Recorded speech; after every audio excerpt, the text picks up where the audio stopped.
today's video we'll be talking about the top things to do in Florida.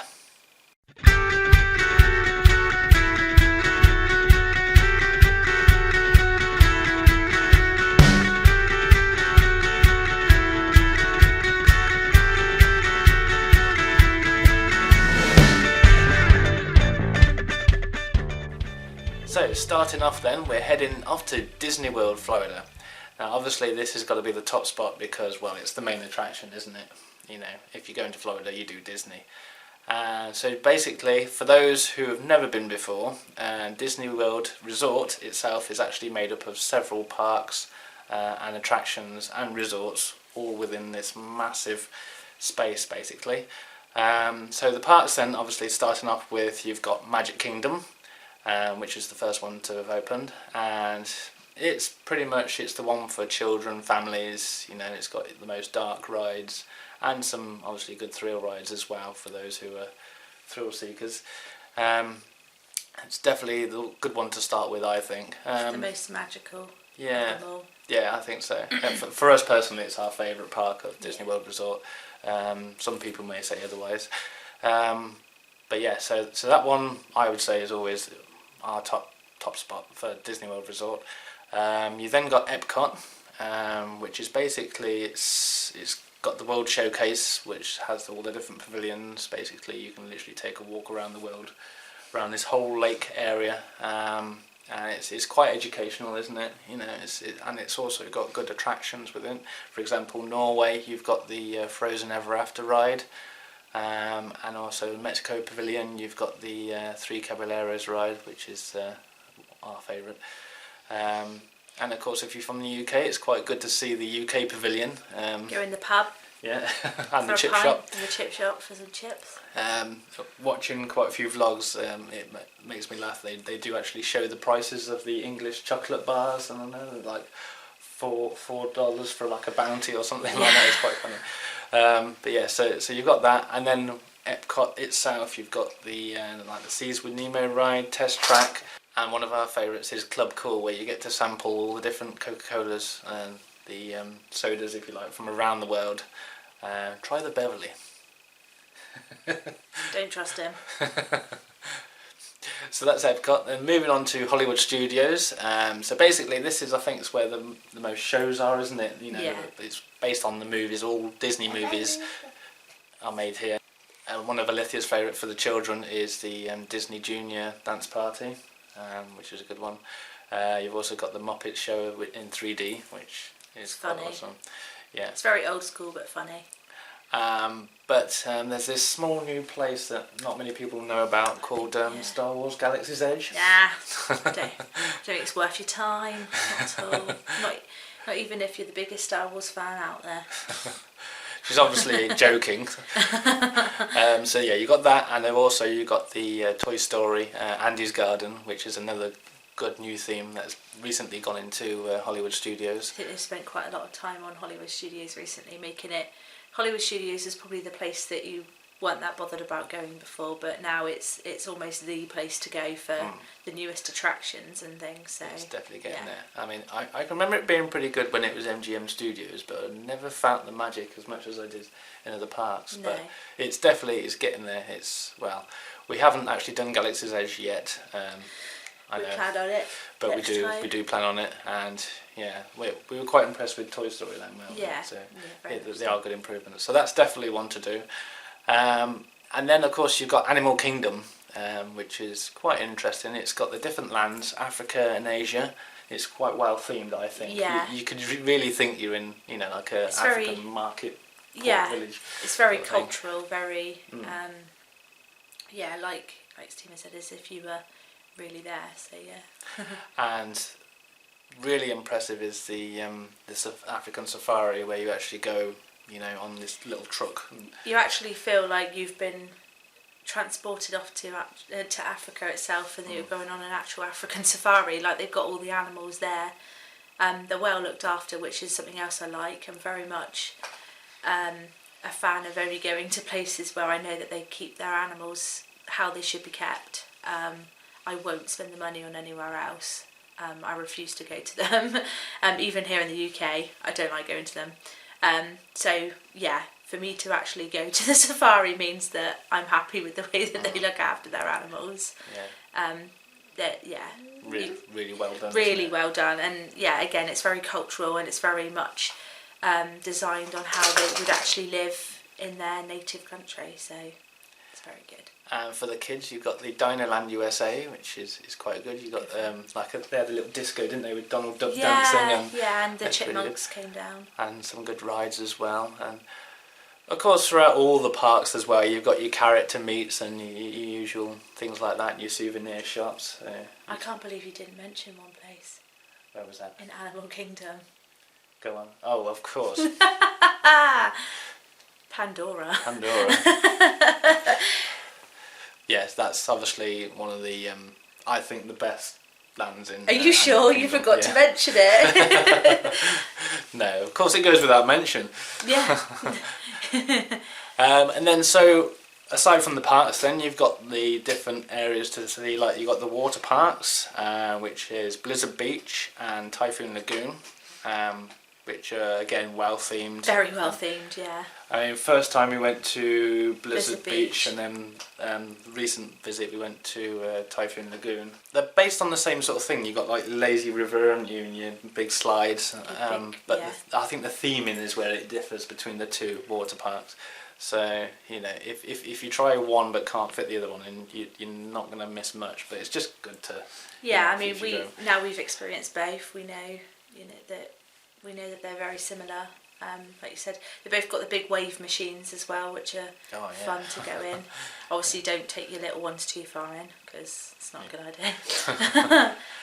And then you've got your Crazy Golf, which is another good one. Just if you fancy a more relaxing day with the family, it's a good place to go. You know, bit of a laugh sort of thing.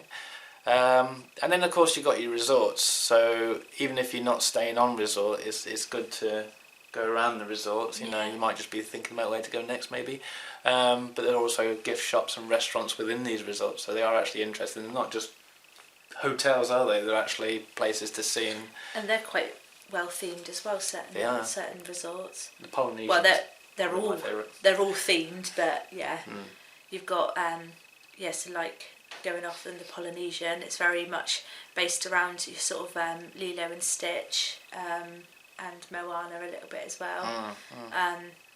So it's kind of all that is it Polynesian? Polynesian. Yeah, like it's the hints in the name of the hotel, but it's very nice. And you've got character meet breakfasts there, and I think a lot of them have all got their little restaurants that you can do different character meets in. But so for just to mention, while we're on this subject, for the restaurants that are in resort in particular and around the parks, if you plan on going to any of these, you do need to book them in advance, which you can do through the My Disney experience. So that's definitely something worth looking into. But yeah, so that's Disney World Resort. So moving on then to what we think is probably the second attraction in the Orlando and Florida area is Universal Studios. So it's mainly made up of two different places, Universal Studios itself and then Islands of Adventure. You've got Volcano Bay now as well. Volcano Bay, yeah, which is the water park, isn't it, which has recently been put in. So Universal Studios, I would say if you want to sort of... if you're a thrill seeker. Yeah, it's definitely up there. I think personally it's for like the older, like adults and older children. Older children, yeah. I'd say. Although you've got Dr. Zeus's Landing, isn't it? Yeah. That's and really heavily they've themed. got their parades, which are quite based for the younger children. You see all the characters like SpongeBob and all that, like Nickelodeon and all them lot and the Minions, in their parades. But everything else there is probably a little bit more for the older person. And for those Simpsons fans, you've got Springfield as well. So it's kind of joining in on the theming, isn't it? Really, I think. And then Islands of Adventure. So you've got the Jurassic Park area. Yeah, you've got that where you actually get to see like dinosaur egg being hatched, and they're in like this little lab, and it's quite good. It's really good. But yeah, so Universal, I would say it's good really for its thrill ride, isn't it? Yeah. You know, I don't know why the Mummy Returns springs to mind. That, yeah, and you've got like a Twister experience as well, so like the film Twister. And of course Hulk, massive ride, swings you around all sorts of ways. You've got your Marvel area. Is it Marvel? Yeah, you've got your Marvel characters and areas as well. So yeah, it's probably definitely more for the older person. We didn't take Alithia with us this year. We didn't go there on this recent trip, but we did go there the time before. Yeah, and I don't think it's changed that much since then. No, I mean, I like the Back to the Future and E.T., I've got to say, got all, of the things to see. You've got the car and the train for the Back to the Future, haven't you? Yeah, so... There's quite a lot to see, as well as the thrill rides. There's things on display as well, you know, it's definitely good. And of course, like Disney World, you've got your restaurants as well. Yeah, I mean, there's one that's heavily, it's like steampunk sort of thing. Yes. It's like that chocolate emporium. Yeah. That's quite impressive too. You've also got, for Harry Potter fans, you got Harry Potter World. Of course, yeah. Diagon Alley. Yeah. Yeah, where you basically you literally go round through this like little narrow passage, and then all of a sudden you're in this Diagon Alley area with all the basically like in the theme, haven't you? You've got all like the sort of gift shops. Gift shops where you can source and buy your own wands and butterbeer, yeah. You've got the dragons from a big dragon, haven't you, that you walk underneath. Breathes fire. It breathes fire at you, yeah. So you've got, and then a new addition more recently is you've got the actual train station, and you can get on 9 3/4. Yeah, and you can get on the train and actually travel to another side of the park on that, can't you? Yeah, that goes between Islands of Adventure and Universal, so you have to have, I believe, park admission for both parks, which you can buy separately or you can buy them as a package. But if you want to go on the train, it's probably worth definitely buying for both. Yeah. I would anyway, because if you're doing Universal, I definitely do. Yeah. You know, so maybe not. You know, you might want to do the Volcano Bay, but I would say definitely the two, Islands of Adventure and Universal Studios. Yeah. So that's Universal then. Third on our attractions list is NASA. Now this is personally one of my big attractions, a must to do whenever I go to Florida. Very interesting place. So first of all, you go into the actual.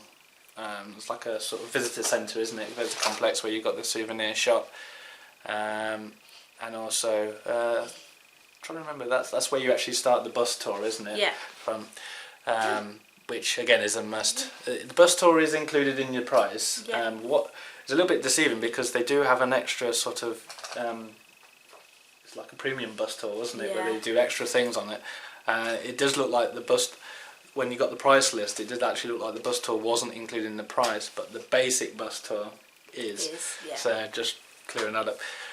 So that's so you start from the visitor centre. Round the corner, within that visitor complex, is the actual space shuttle, which you can walk around, which is the newest addition recently, wasn't it? Yeah. Definitely a must. It's basically, obviously, as you know, the space shuttles have been retired, and this was an actual working space shuttle. You can see the inside of it. It's definitely something to do. Previous to that, they actually had a mock-up shuttle when the actual shuttle program was going on, where you could walk around it, but obviously it wasn't the real one, so it was the closest thing. But now they've got an actual one that's been up and come back again. Of course, you can't actually walk around this, but everything is on display. It's tilted at an angle, so you can see it every close quarter basically, and it's really interesting. So you got that part. On the bus tour, you actually get dropped off into a theatre. You stand there and watch a little video about everything that was going on. You then walk through to you walk through into the launch control. The launch control. That's it first. Yeah. You sit and watch. It's like a mock-up, as if you're actually watching them on a launch day where they're setting off the rockets and stuff into space. And they light up each console as they're telling you the story about, and like the people that were on those consoles are talking about what they were doing. So that's quite interesting.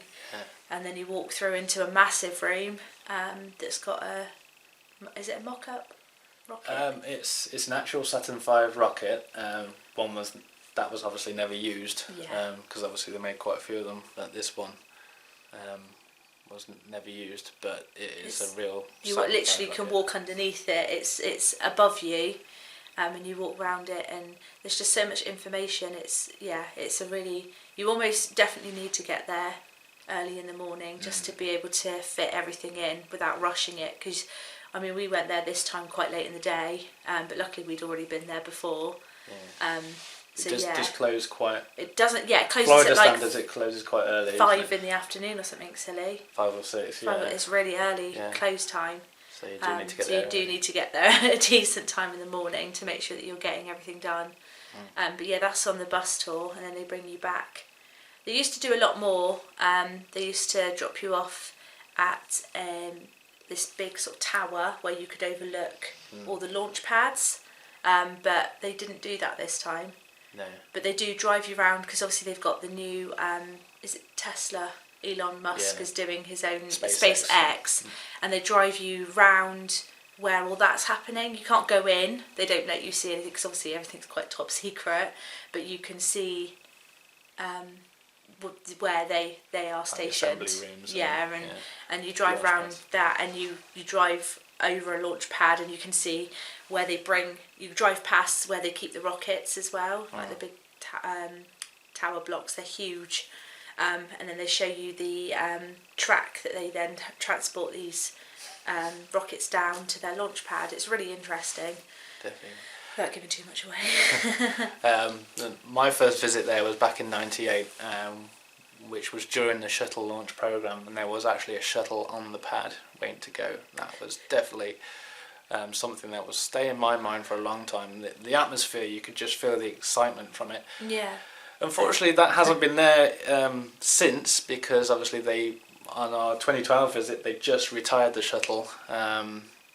But now they're gearing up, obviously, as you know, for like moon missions and potentially Mars missions. And the build up to that, you can definitely feel excitement from that. You can feel the excitement from the little talks and stuff that they show you videos on the bus when you're driving out to certain areas. And there's definitely a different atmosphere there again, and hopefully next time we go there'll be even more going on, and they'll actually maybe have rockets on the launch pads again, because that's something I'd like to see for definite. There are more launches going to be happening now, so fingers crossed. You might be there during the launch if you go, so NASA's definitely somewhere that hasn't changed a lot in the years. Yeah, I'd say it's very similar this time we went from when I went back in 2012. However, if they are planning on doing a lot more in the future again, now that they've opened up that door again and NASA's money's being pumped back into NASA and their missions again, this is where you're going to see changes. Fingers crossed it will start to get a lot more exciting over there and worth making that trip there again. I think once you've been there once, if they don't change anything, you don't necessarily need to go again. But obviously, hopefully in the future, if they are using it a lot more for space missions, then it would be worth going every single time, because you'll see something different. Definitely. And then our next attraction is Legoland. Now this is definitely one that we want to do, isn't it? That'll be definitely on our list. Now those of you from the UK obviously may have been to the one in Windsor. I think it's very similar, isn't it? It's all on the same sort of model. Except it's probably a lot warmer going around the one in Florida. Yeah, and probably a lot bigger, because America likes to do things bigger. So this is definitely another attraction that we think is on the up with recent events. So Lego has been a lot more popular these days, isn't it? Yeah. And it's cool, isn't it? It's cool again. Building Lego there's nothing like it. Nothing else like it. It's brilliant. So there's obviously attractions to see, and also rides to do, and I think there's like a little train, isn't there, a Lego train that you can ride on, and there's just like lots of massive models of Lego. I mean, they're quite spectacular. I mean, even, the Lego store in London's got spectacular Lego models and stuff, so you can imagine what they would be like somewhere like that, outdoors, where you've got all the space in the world. I think, so if you're looking for something else to do other than Disney or Universal, that's definitely, I think that's the next stop. Of course, if you're not doing NASA as well. But definitely it's one to tick on the box, isn't it? So you've been. Yeah. It's also not too far as well. So it's a good family day out. I would say you probably only need one day. Yeah. That's it. Maybe two. Maybe two at a push. Yeah. It depends on if you've got any youngsters. You need plenty of stops or something like that. But yeah, definitely one to put on the list. And the ticket prices aren't too bad either. No, they're not. They're not up there with Universal and Disney prices, but they're still fairly priced. But yeah, not worth the money. I think. I'd say worth it. Yeah. Yeah. And of course, like we said, because of all the movies coming out and whatnot, there's quite a lot of things relating to that as well. I think there's a whole area dedicated to the Lego movie, if I'm right.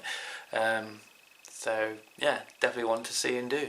And then moving on to our next attraction. Again, this is not one that we've done yet, but it's definitely one that we'd like to do. It's a little bit further out. It's in the Tampa area. But it's definitely one to put on your ideas list if you want. That's called Busch Gardens. So basically what Busch Gardens is all about is your animals. So it's kind of like your animal kingdom, if you like. There's lots of animals to see, exotic animals. And then of course you've got your roller coaster rides.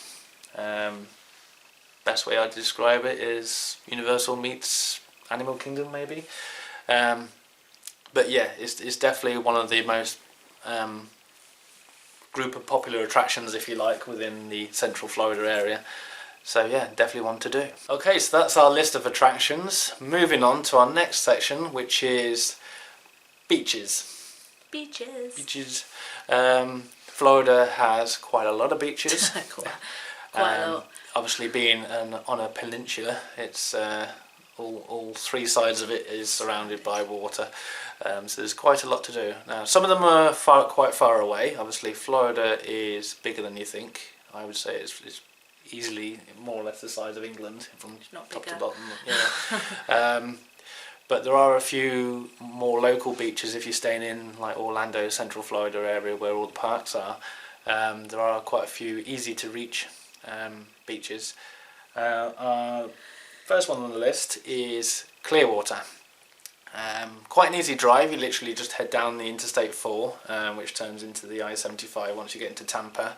But it's all easily signposted, isn't it? We found it quite easy to get to. It's all pretty much freeway, but the drive once you get through Tampa and onto the other end, it's incredible. Spectacular. The views is sometimes it's just worth it for the drive, isn't it? Yeah, you're just driving, just on it feels like you're driving on the water at points. Yeah. America, as you probably know, like areas like this and Miami and whatnot, are quite well known for these highways that literally, they're not like tall bridges like we've got in the UK and elsewhere in America. They're just like freeways that are just on like stilts. It's amazing. It's almost as if you're just driving a few feet above the water, at times. Like I say, the views and the colour of the sea, like that turquoisey blue sort of thing. It's definitely a great one to do, especially if it's on a nice sunny day. But yeah, so once you get onto the area of Clearwater, St. Pete's Beach was the one that we went to, wasn't it? Yeah. The sands there are like white sand. It's hot. It is. Yeah. Wear footwear. Obviously, take your sun cream if you head into the beach. That's one thing we'd definitely say. Don't take your passport and wallet into the sea either. Don't take any valuables into your swimming trunks, like I did. But yeah, it's definitely a good one for a beach day out. It's how I imagine like your typical American seaside beach to be. You've got your sort of it's like that little area where you can go along on your rollerblades, that sort of thing, and then you of course got the actual beach itself, a few like gift shops and whatnot. It's definitely good. I mean, we just literally sat on the beach and just relaxed, chilled. didn't we? It's You a went good into chill the out sea. day. Yeah. which was nice and warm. Yeah. That's that side of America, which is like the west coast, is what they call the Gulf Coast. It's more sheltered. The currents aren't as strong, although I imagine they can get depending on the weather. But I found it quite a nice area to sort of do a bit of swimming, and it's water sports, that sort of thing. It's all there. Whole water sports area there, haven't they? Yeah, for those who are interested in your sort of more water sports, it's good catered for that. Those who just want a nice, beautiful place to chill out for the day, it's definitely got that as well. So yeah, that's Clearwater. And then our second beach of the day is Cocoa Beach. Now this is on the other side, the other coast. It's on the Atlantic coast, the east side of Florida. It's very close to NASA, so if you go to NASA early, maybe you might want to sort of do that on the same day, because it's about 50 miles, isn't it? It's not that far. From the actual centre of International Drive and all that. But again, it's another nice drive, isn't it? You've got another. We go down the scenic Route 50. There are tollways you can get if you want to get there quickly. You can go down the toll, but we go down scenic Route 50. Which you start off through sort of downtown Orlando, and then it just like opens out into like really nice countryside area. Yeah. It's just like thick trees and crocodiles walking up through the middle of the alligators. highway. Yeah. Alligators, sorry, walking through the highway. Yeah. But yeah, once you get to Cocoa Beach, it's more of a sort of golden sand sort of beach. Now, obviously, it is the Atlantic coast, so the seas can be a little bit stronger. So maybe for the stronger swimmer, perhaps, or those who like surfing, another good one. But I thought that this beach, it looks quite, again, going on a typical American beach, it did look like your sort of Baywatch beach. You had the little lifeguard watchtowers and things like that. But it was also a good one that you can, in the distance, you can see NASA. Oh God, imagine a launch day. Yeah, well, when I went there back in '98, you could actually see the shuttle on the pad through there. It's like you could see through that little wilderness sort of area. Obviously, it's surrounded by a lot of sort of like lakes and swamps. Yeah, I suppose is a good way of putting it. It's definitely a beautiful area. So another good one for a good sort of chill out day on the beach. Definitely a must for those who want to actually see the real Florida. And then for those of you who are up for a little bit more of a drive, we've got South Beach in Miami. Yeah. You have to obviously allow quite a long time to get to. It's probably one that also if you wanted to have a stopover somewhere else for a night, just for somewhere different to try out. But it's a typical kind of American beach resort, so there's a lot going on there. It's like a typical English seaside town beefed up to the American standards. There's a lot of bright colours on there. You've got your Art Deco buildings that they're painted in some really nice bright colours, like your turquoise, your pinks, your blues, yellows. Those who probably already know this, you've seen your pictures of South Beach, Miami, it's definitely one to do. But that little bit further to I mean, some people I've actually read about that people actually do like twin centre holidays, where you start off in Orlando and then towards the end of your holiday or the beginning, you then go to Miami and then fly out from there back, which is something to do. If you're hiring a car, of course, speak to your car hire company about transferring the car, picking up from one depot and dropping off at another. You can actually do that, so that's definitely something to look into. But yes, another nice beautiful beach, isn't it? And you got obviously in the Miami area as well. You've got all your yachts and Isn't there a Muscle Beach there as well? Yes, there is. Something to definitely, if you've got the time to do it, to definitely try and visit. For sure. Definitely steeped with American culture, isn't it? Yeah. It's one that I will look forward to doing one day. Yeah. And of course, just round the corner, you've got the Everglades as well, which is an attraction in itself. Florida Keys. And moving down then further, you've got the Florida Keys, of course. If you like your key lime pie, that's a must. So basically, it's made of a lot of little islands, as it were, on the south coast of Florida. They're all connected by another one of these like highways along the water type thing. Is the best way I can put it. But yeah, it's like a nice little quaint village on the southernmost tip of the USA. where it's just great for a nice, beautiful day out, isn't it? Yeah. So if you're in that area, there's quite a lot of things to do around southern Florida. So yeah. Worth doing. Definitely. Okay, so another part of our what to do in Florida is shopping malls. Now this is another big part of Florida, as well as the theme parks. You've got shopping. There are quite a lot of malls. Starting off with the most commonly used is the Florida Mall. It's a great one, isn't it? Some really good shops there. Good shops there. It's huge. Yeah, I mean you've got your M&M's World. You've got your Clearwater World, those who like your sort of themed type shops. Nice Disney store. Nice Disney store, yes. Quite a few good clothes shops. Hollister, Rondon surf shop. Other surf shops as well. You've got, I think there's a Billabong shop there, if I remember right. But it's also big sports shops as well. Yeah, exactly. It's also good if if there's anything you've forgotten, just to pick something up. So yeah, it's just like your typical mall, Got an eating hall as well. Yeah. Lots of different takeaway type restaurants to sit and eat in there. Yeah. Is it called Bath and Beyond? No, what's it called? Bed Bath and Beyond. Bath and Body Works. Bath and Body Works, that's the one. Yeah. Lovely soaps in there. Yes, definitely. And one that we like to go to, isn't it? It's more almost a Florida must. And then moving on to a sort of similar sort of mall, slightly more of your high-end sort of shops, I think, if I remember rightly. The one that we liked was the Cheesecake Factory. Oh yeah. Definitely want to do, if not for anything else, just for that. But you've got your sort of slightly high-end sort of shop, haven't you? Almost like Gucci type shops. Yeah, a couple of those sorts of kind of shops there. Yeah. But then you have got a Van shop, a Hollister still there. Another Bath and Body Works. Yes. So there's a few more common shops and then a few more higher end shops there as well. Yeah, I would say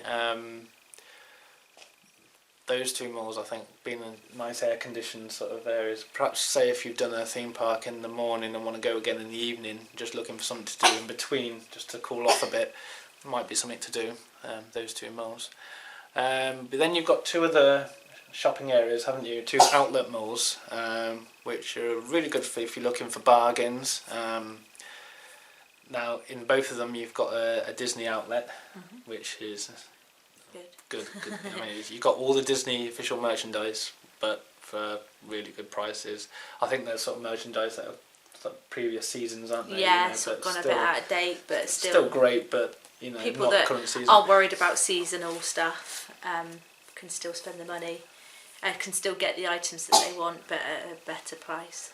I've even heard that you can get Banshees for a good price on there now. So. Go in there next time. But yeah, you've got your International Drive outlets on the top of Vite Drive, which is basically you've got your Bath and Body Works is there as well. Oh, okay. You've got like your sort of trainer shops, haven't you? Converse, Vans. Yeah, you sort of good brands, aren't they? Yeah. But good prices. And then you've got at the bottom end of iDrive, closer to the Disney World Resort, is the Vineland outlets, which is basically it's exactly the same. Yeah. I would say. Like a Forever 21 there as well. Yeah, Old Navy. Yeah. So you've got your sort of, like I say, your good brands. But all your brands prices. that you know, but they're the places they send the stock that is no longer in season.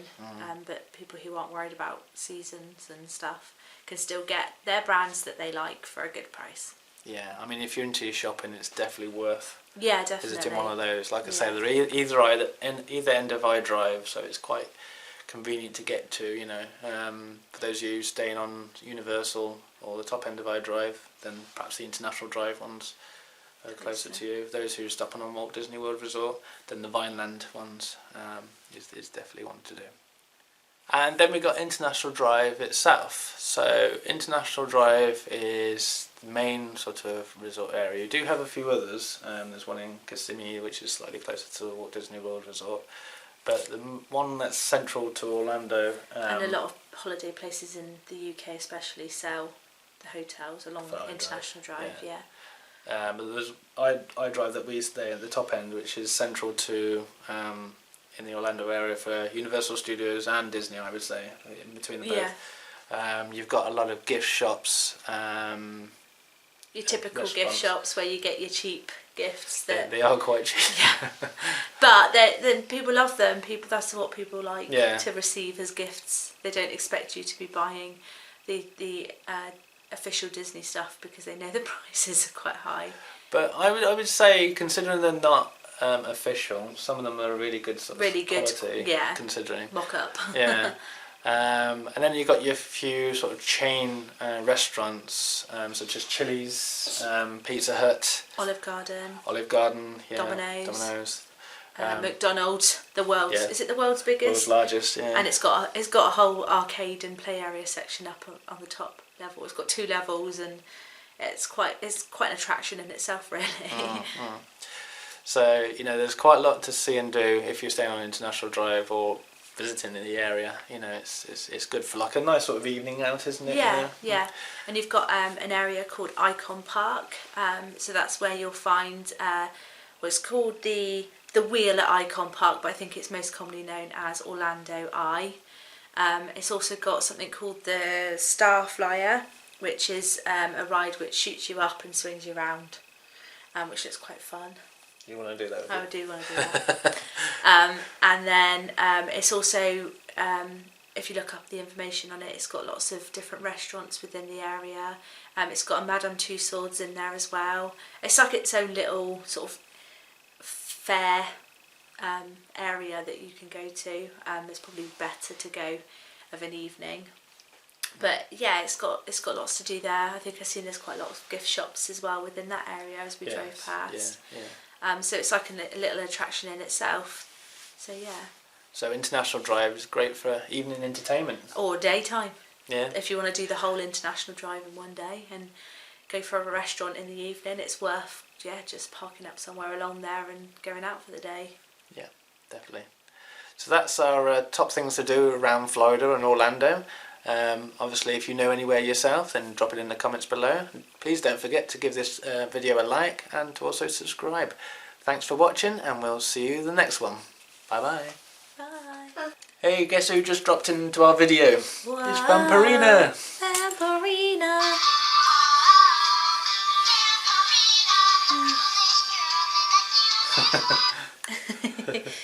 What you got to say to them? Don't forget to like and subscribe. Don't forget to like, subscribe. Subscribe. Say thank you for watching. Thank you for watching. See you again next time. See you again next time. Wave.